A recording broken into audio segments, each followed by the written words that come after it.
Hello नमस्कार साथियों और सभी साथियों को मेरा प्यार भरा नमस्कार। साथियों आज हल करने वाले हैं हम हिंदी साहित्य का जो टेस्ट सीरीज चल रही है उसका गोल्डन मॉडल पेपर 7वां नंबर का है। उसको साथियों हम आज हल करेंगे और इस जो टेस्ट अपन हल कर रहे हैं इसमें जो प्रश्न दे रखा है साथियों ये आपको निश्चित रूप से सफलता दिलाएंगे। ये प्रश्न ही नहीं है, इनका मैं आपके पास जो रोजाना आधा 30 मिनट 45 मिनट 50 मिनट तक जो उपस्थित होता हूँ ना, ये आपका जो साहित्य है ना उस साहित्य को मैं पुनः पढ़ाता हूँ, उसका रिवीजन कराता हूँ मैं आप। ये प्रश्न ही नहीं है और प्रश्न ही यदि मानते हो तो प्रश्न अपना आपका आकलन कीजिए, अपने आप के अंदर झांकिए कि हमें ये प्रश्न याद है या नहीं है। और यदि आप तक ये वीडियो पहुंच रहा है और फिर भी आप इसे नहीं देख रहे हो तो सबसे बड़ी गलती कर रहे हो।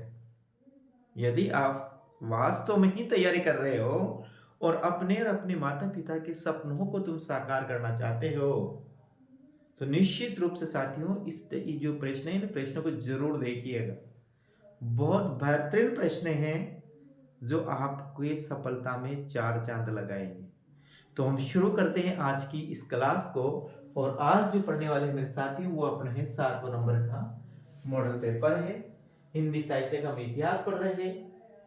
हिंदी साहित्य के इतिहास में ये देखिए अपना 7 नंबर का जो मॉडल पेपर आता है उसका पहला ही प्रश्न आप देखिए, शानदार प्रश्न है कि निम्न में से कौन सी कृति गद्य कृति नहीं है या फिर जिसको हम आदिकाल में गद्य साहित्य में नहीं मानते, वह कौन सी कृति है साथी। देखिए यहाँ ये इस प्रश्न का आंसर देना है। अपने पास ने राहुल बेल है, उक्ति व्यक्ति प्रकरण है, वर्ण रत्नाकर है और बसंत विलास है। 4 कृति है अपने पास, इसमें से हमें उसका आंसर देना है जो गद्य कृति नहीं है। क्या नहीं है? गद्य कृति। तो देखिए अपन बात करेंगे साथियों, तो यहाँ पर राहुल बेल है, उक्ति व्यक्ति प्रकरण है और वर्ण रत्नाकर है। ये तीनों कृतियों को अपन आदिकाल में पढ़ते तो इसको भी आदिकाल में ही, लेकिन मेरे साथियों ध्यान रखिए तीनों कृतियां हैं ये कहां पर आएगी, ये अपना आएगी गद्य साहित्य में। कहां पर? आदिकाल में। और ये जो बसंत विलास है ये आएगा साथियों अपने लौकिक साहित्य। किसमें आएगा? कहां पढ़ेंगे इसको हम? आदिकाल में लौकिक साहित्य के अंतर्गत पढ़ेंगे, ये आपको ध्यान रखना। और ये गद्य कृतियों गद्य साहित्य के अंतर्गत आएगा और ये अपना आएगा बसंत विलास लौकिक साहित्य के अंतर्गत। तो यहां पर जो आंसर की अपन बात करेंगे तो बसंत विलास ही अपना सही आंसर होगा। अब मेरी बात सुनिएगा। हाँ। अब देखिए ये बसंत विलास है ना, इसके हम यदि हम रचयिता की बात करते हैं, इसके रचयिता कौन है? तो साथियों आपको ध्यान देना है, इसके रचयिता अज्ञात है। क्या है?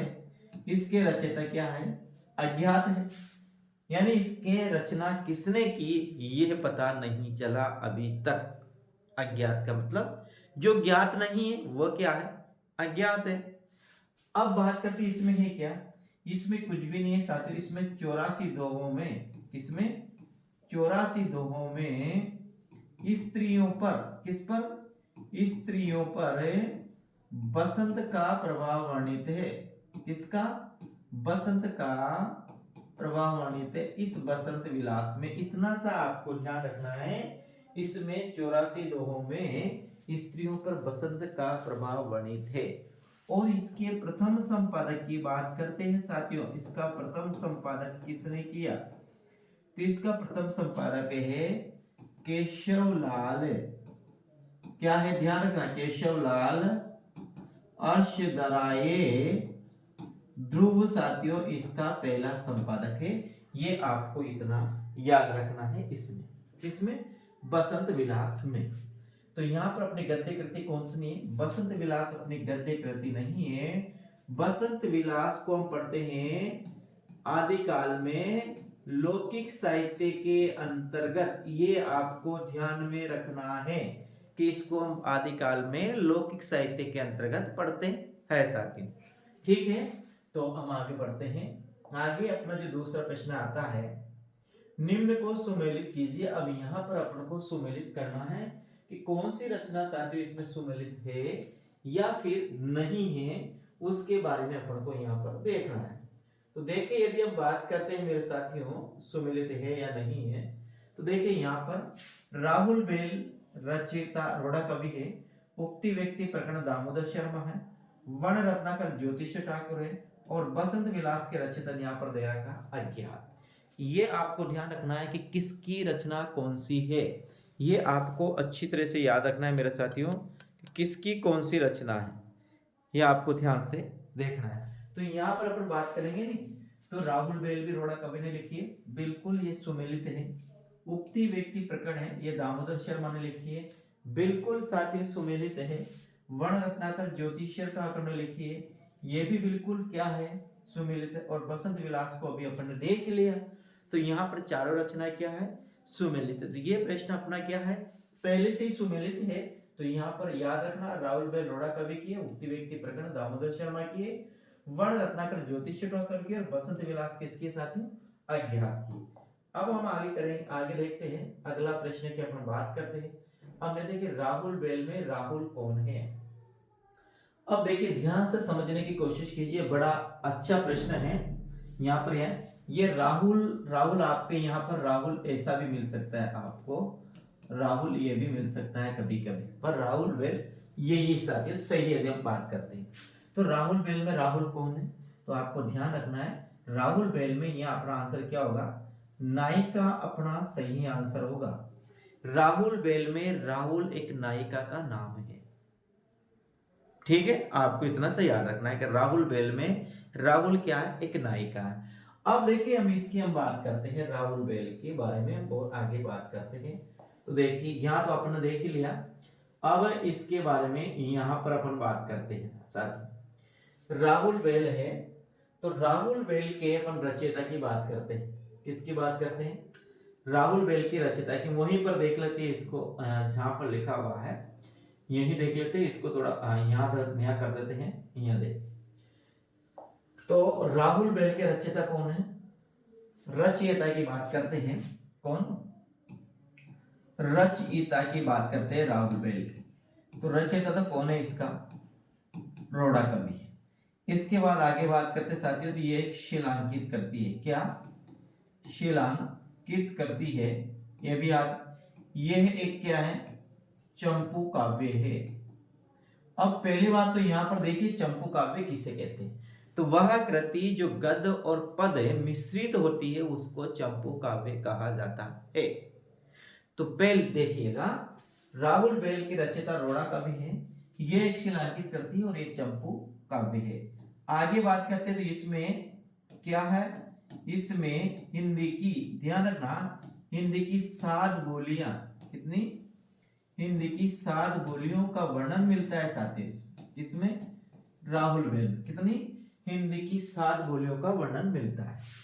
इसकी नायिका का नाम क्या है, राहुल है, अभी अपन ने देखे, इसमें राहुल का नखशिक वर्णन मिलता है, ये भी याद रखना है साथियों, क्या मिलता है, नखशिक वर्णन मिलता है। एक और याद रखना, हिंदी में वह पहली कृति जिसमें नखशिक वर्णन किया गया है, तो वो कौन है साथियों, राहुल बेल है। यानी हिंदी में नखशिक वर्णन पद्धति का आरंभ कहां से माना जाता है, राहुल बेल से ही माना जाता है। तो आपको ध्यान रखना है। और राहुल बेल का अर्थ होता है साथियों राजकुल का विलास, है भी याद रखना। राहुल बेल का अर्थ होता है क्या, राजकुल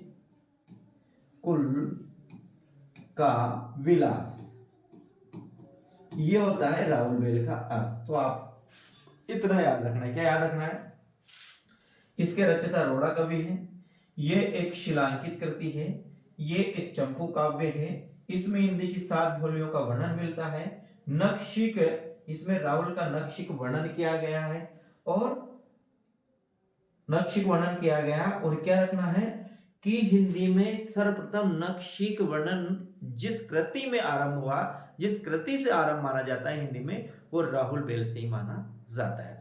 और राहुल बेल का अर्थ साथियों राजकुल का विलास, ये इतना आपको इसमें याद रखना है, राहुल बेल में आपको याद रखना है साथियों।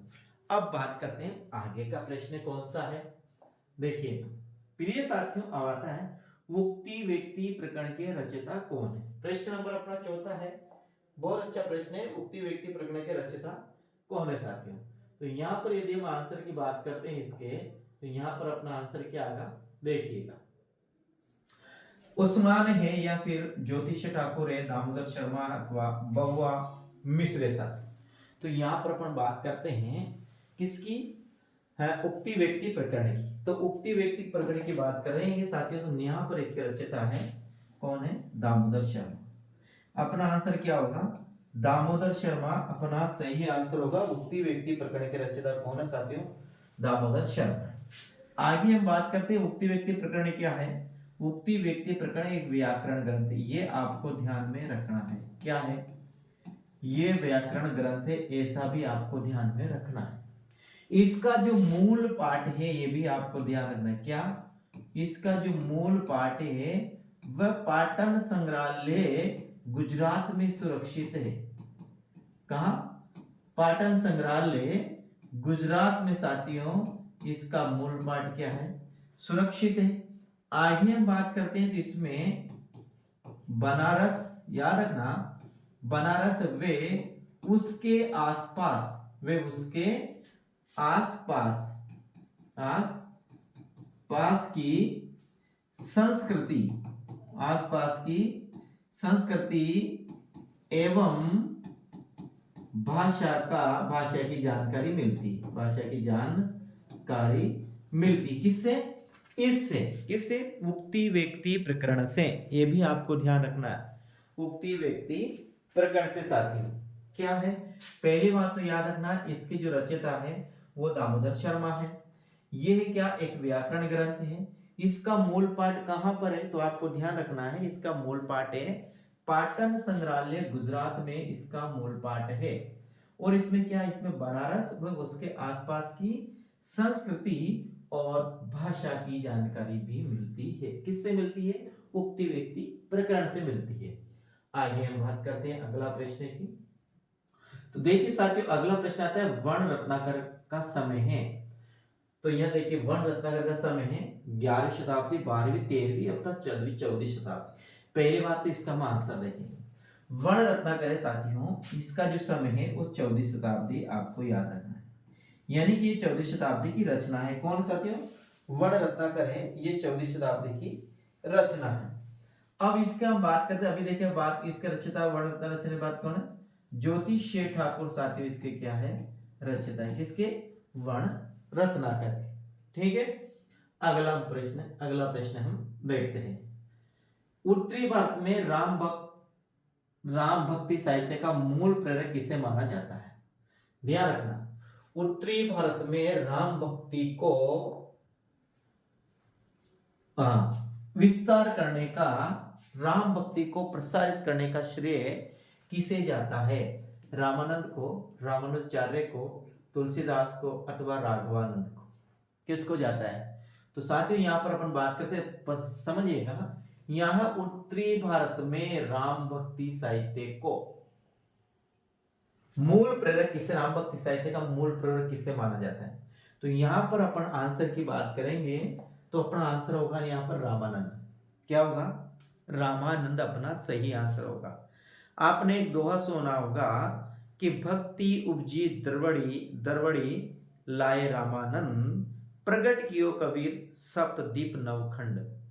एक बार पुनः सुनिए क्या आपको बोला मैंने, भक्ति उपजी दरवड़ी प्रगट कियो रामानंद, भक्ति उपजी दरवड़ी लाए रामा, उत्तर लाए रामानंद, और प्रगट कियो कबीर सप्तदीप नवखंड साथी। तो ये याद रखना, ये जो दोहा है ये सत्येंद्र, कवि सत्येंद्र का माना जाता है साथियों। और ये इसके अनुसार ये है कि भक्ति की उत्पत्ति तो दक्षिण भारत में हुई, भक्ति की उत्पत्ति कहाँ हुई, दक्षिण भारत में हुई, और उत्तर भारत में इसे प्रसारित करने का श्रेय दिया जाता है वो रामानंद को दिया जाता है। और सप्तदीप नवखंड में और संपूर्ण भारत में यदि भक्ति का प्रकट किया तो कबीर ने किया, ऐसा इस मान। तो यहाँ पर अपना आंसर क्या होगा, रामानंद अपना सही आंसर होगा साथियों, ये आपको ध्यान में रखना। आगे हम बात करेंगे तो अगला प्रश्न अपना आता है सात वाक्य निम्नलिखित में किस संत भक्त का संबंध निर्गुण काव्य धारा से नहीं है। बहुत सीधा सा प्रश्न है, ऊपर ऊपर से प्रश्न बनाया गया है, ये कोई कठिन प्रश्न नहीं, बिल्कुल सीधा सा प्रश्न है। लेकिन ये आपकी सोच पर निर्भर करता है कि आपको ये आंसर आता है या नहीं आता है। अब मुझे आप देखकर बताइएगा कि निम्न में से किस भक्त संत और भक्त का निर्माण निर्गुण किससे निर्गुण काव्य धारा से नहीं है। गुरु नानक, कुंभन दास, दादू दयाल अथवा मलुकदास। बताइएगा साथियों यहाँ क्या आएगा अपना। तो देखिए यहाँ पर यदि हम आंसर की बात करेंगे तो अपना आंसर आएगा यहाँ मलुकदास। क्या आएगा, एक कुंभन दास। क्या आएगा साथियों, कुंभन दास। ठीक है, किसमें निर्गुण काव्य धारा से नहीं, क्योंकि ये कुंभन दास को कहाँ पढ़ते हैं, हम पढ़ते हैं कृष्ण काव्य धारा में। आपको ध्यान रखना है कहाँ पढ़ते हैं, कृष्ण काव्य धारा में इनको पढ़ते हैं कुंभन दास को। और आपने सुना होगा कि कुंभन दास को किसने, अकबर ने फतेहपुर सीकरी में भगवत चर्चा के लिए बनाया था। जब कुंभन दास ने कहा था कि आवत जावत घिस गई पनिया बिसर गयो हरिनाम। ये पंक्तियां कई बार एग्जाम में पूछी किसकी पंक्तियां हैं, तो ध्यान रखना है, आवत जावत घिस गई पनिया और बिसर गयो हरि नाम। ये जो पंक्तियां कही थी ये कुंभन दास ने कही थी जब अकबर ने कुंभन दास को भगवत चर्चा के लिए फतेहपुर सीकरी बुलाया था, तब ऐसा कुंभन दास ने कहा था। कुंभन दास को हम अष्टचाप के कवियों में पढ़ते हैं, आपको याद हो तो। कुंभन दास, नंददास, सूरदास, परमानंदास, चित्र स्वामी, चतुर्भुज दास, ये जितने भी है साथियों इनको सब पढ़ते हैं अष्टचाप के। तो यहाँ पर अपना आंसर क्या होगा, ये अपना सही आंसर होगा। आगे हम बात करेंगे निम्न में से कौन सी रचना, तो यहाँ है प्रेमाख्यान काव्य धारा से संबंध नहीं है। निम्न में से किस रचना का संबंध प्रेमाख्यान काव्य धारा से नहीं है, या फिर साथियों बात करते हैं सूफी काव्य धारा से नहीं, सूफी काव्य धारा से नहीं है, ये अपन को आंसर देना है। यहाँ है प्रेमाख्यान काव्य धारा, क्या है यहाँ ध्यान रखना, प्रेमाख्यान काव्य धारा है। तो यहाँ बताइए कौन सी रचना जिसका प्रेमाख्यान काव्य धारा संबंध नहीं है। तो यदि हम आंसर की बात करेंगे तो यहाँ पर मृगावती है, मधुमालती है, माधव कामकंदला है और संदेश रासक है। यदि मेरे साथियों अपन यहाँ पर आंसर की बात करते हैं तो अपना आंसर क्या होगा, संदेश रासक अपना सही आंसर होगा। और संदेश रासक के रचयिता कौन है, अब्दुल रहमान। ये भी आपको याद रखना है, कौन है, अब्दुल रहमान संदेश रासक के रचयिता। इसको कहां पढ़ते हैं साथियों, इनको पढ़ते हैं आदिकाल में। क्या, आदिकाल में पढ़ते हैं। ठीक है, संदेश रासक में के रचयिता अब्दुल रहमान है। और सर्वप्रथम हिंदी में यदि षड ऋतु वर्णन पद्धति का आरंभ किया मिलता है, आरंभ होता है, तो वह कहां से होता है, षड ऋतु वर्णन पद्धति। याद रखना, षड ऋतु वर्णन पद्धति है, एक 12 मासा वर्णन पद्धति है। तो षड ऋतु वर्णन पद्धति कहां शुरू होती है साथियों, ये होती है अपनी संदेश रासक से। इसको कहां पढ़ते हैं, आदिकाल में पढ़ते हैं साथियों, ये आपको ध्यान में रखना है। तो यहाँ पर अपना आंसर क्या होगा, संदेश रासक अपना सही आंसर होगा। मधुमालती, मृगावती के इसके रचयिता क्या है, कुतुबन है। मधुमालती के कौन है साथियों, मंजन है। और माधव कामकंदला के कौन है साथियों, माधव कामकंदला के आलम है, कौन है, आलम है। तीन है, ये 3 रचना मिलती है, एक मिलती है माधवा कामकंदला चौबाई, एक माधव कामकंदला और एक और मिलती है माधव कामकंद। ऐसे ये 3 रचना मिलती है एक जैसी, और तीनों रचनाओं को इसका मुझे जरूर बताइएगा कि माधव कामकंदला के रचयिता कौन है साथियों। इसका गणपति भी हो सकता है साथियों, क्या हो सकता है, गणपति भी इसका रचयिता हो सकता है। थोड़ा सा मुझे इसमें डाउट है इसलिए मैं इसे नहीं बता रहा। पुष्टि मार्ग के संस्थापक आचार्य है, यानी कहने का मतलब यह है कि पुष्टि मार्ग का संस्थापक कौन है, नाभादास है, वल्लभाचार्य, गोविंद स्वामी अथवा विठलनाथ। देखिए यहाँ पर बात कीजिए पुष्टि मार्ग, वैसी बात देखिए पुष्टि का अर्थ क्या होता है, पुष्टि का होता है साथियों भगवान का अनुग्रह। क्या होता है, भगवान का अनुग्रह, जिसे हम आशीर्वाद भी कह सकते हैं। क्या सकते हैं, आशीर्वाद, वो होता है पुष्टि का अर्थ। भगवत कृपा, भगवत कृपा। लेकिन यह पुष्टि मार्ग आपने पढ़ा होगा। पुष्टि मार्ग के संस्थापक की बात करते हैं साथियों, क्या होगा? गोस्वामी विठलनाथ। गोस्वामी विठलनाथ ने 1565 में गोवर्धन पर्वत पर पूजा अर्चना के लिए पूजा अर्चना के लिए 8 कीर्तिकारों को, 8 व्यक्तियों को नियुक्त किया था। कितने? 8 व्यक्तियों को नियुक्त किया गया, क्योंकि वल्लभाचार्य ने साथियों, कौन सा? वल्लभाचार्य ने वल्लभ संप्रदाय का वल्लभ संप्रदाय की स्थापना की। और वल्लभ संप्रदाय में क्या होता है? भगवान श्री कृष्ण के आठों ही प्रहरों में इनकी सेवा की जाती है साथियों। तो इस पर 8 कीर्तिकार नियुक्त किया था। तो इन 8 कीर्तिकारों को ही अष्टछाप या अष्टसगा के नाम से जाना जाता है। पुष्टि मार्ग के संस्थापक है। तो पुष्टि मार्ग के संस्थापक की अपन बात करते हैं तो यहाँ पुष्टि मार्ग में तो अपना वल्लभाचार्य आएगा। कौन आएगा? आंसर तो इसका वल्लभाचार्य होगा। पुष्टि मार्ग के संस्थापक तो वल्लभाचार्य है, और अष्टछाप के जो संस्थापक है साथियों वो गोस्वामी विठलनाथ। देखो यहाँ गलत बताया। यहाँ देखिए प्रश्न का आंसर की अपन बात करेंगे तो अपना आंसर होगा यहाँ पर वल्लभाचार्य। कौन होगा? वल्लभाचार्य। वल्लभाचार्य के पुत्र का नाम है विठलनाथ। इन विठलनाथ ने कब? 1565 में अष्टचाप की स्थापना की थी। और अष्टचाप का जहाज कहा जाता है किसको? सूरदास को। सूरदास की मृत्यु के समय विठलनाथ ने कहा था कि पुष्टि मार्ग को जहाज जाते जाको कछु लेनो सोलो। ये भी याद रखना कि किसे का पुष्टि मार्ग का जहाज किसे कहा जाता है। तो आपको ध्यान रखना, पुष्टि मार्ग का जहाज यदि पूछ लिया जाए तो अपना आंसर क्या होगा साथियों? सूरदास अपना पुष्टि मार्ग का सही आंसर होगा। सुर भी दो होते, एक सूर्य होता है साथियों और एक सूर्य होता है। इस सुर का अर्थ होता है साथियों देवता होता है, और इस सुर का क्या होता है? अंधा व्यक्ति होता है। ये भी आपको ध्यान में रखना है मेरे साथी। ठीक है, अगला प्रश्न की यहाँ पर आंसर क्या होगा? वल्लभाचार्य अपना सही आंसर होगा। पुष्टि मार्ग संस्थापक पूछ रहा है, ये अष्टचाप की नहीं पूछ रहा। आगे है, तुलसीदास की कौन सी रचना कवि सवैया पद्धति के अंतर्गत आती है? कवित और सवैया। देखिए कवित और सवैया अपने छंद में भी। यहाँ देखिए कवित की बात करते हैं, ये सवैया है। कवित है साथियों, ये तो गण मुक्त छंद है। क्या है? गण मुक्त छंद है। और सवैया है साथियों, ये क्या है? ये गणबद्ध छंद है। ये याद रखना क्या है? ये गणबद्ध छंद है। और ये क्या है? ये गणमुक्त छंद है। जो ये कवित है साथियों, इसमें क्या होते हैं? 31 वर्ण होते हैं। 31 वर्ण होते हैं। और इसमें 16 और 15 पर यति होती है, या फिर 8 और 7 पर क्या होती है? यति होती है। ये आपको ध्यान रखना है। कवि देवगणाक्षर रूपगणाक्षर 2 भाग होते हैं, यानी कि इसमें 31 से लेकर 33 तक वर्ण होते हैं। यह भी आपको ध्यान में रखना है। सवैया की अपन बात करते हैं साथियों, तो सवैया अपना क्या आता है? ये गणबद्ध छंद आता है। क्या?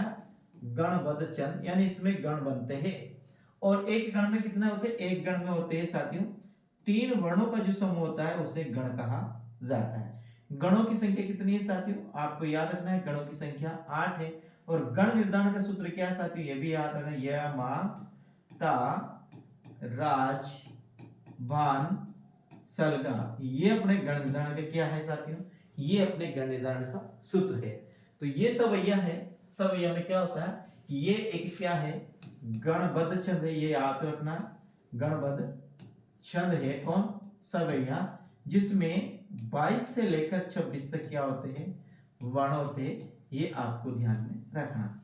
तो ये जो है, ये इसमें कौन सी रचना है जो कवित और सवैया में? तो यहाँ पर अपना आंसर साथियों क्या है? कवितावली है तुलसीदास जी की रचना, जो में क्या है? ये कवित और सवैया में लिखी गई है। तो अपना आंसर क्या होगा साथियों? सी अपना सही आंसर होगा। आगे की हम बात करेंगे। अपना प्रश्न है, संत कबीर के बारे में कौन सा कथन सही नहीं है? कबीर के बारे में कौन सा कथन सही नहीं है, इसका अपन को आंसर देना है। राम और कृष्ण में इनकी श्रद्धा थी। राम और कृष्ण में इनकी श्रद्धा थी। वे शास्त्र ज्ञान की अपेक्षा अनुभव को अधिक महत्व देते थे। वह अद्वैतवाद से प्रभावित थे। उन्होंने माया का मानवीकरण कर उसे कंचन और कामनी का पर्याय माना है। साथी बड़ा ध्यान से समझ कर इसका उत्तर देने की कोशिश कीजिएगा। क्या है? राम और कृष्ण में इनकी श्रद्धा थी। वे शास्त्र ज्ञान की अपेक्षा अनुभव को अधिक महत्व देते थे। वह अदैत्यवाद से प्रभावित थे।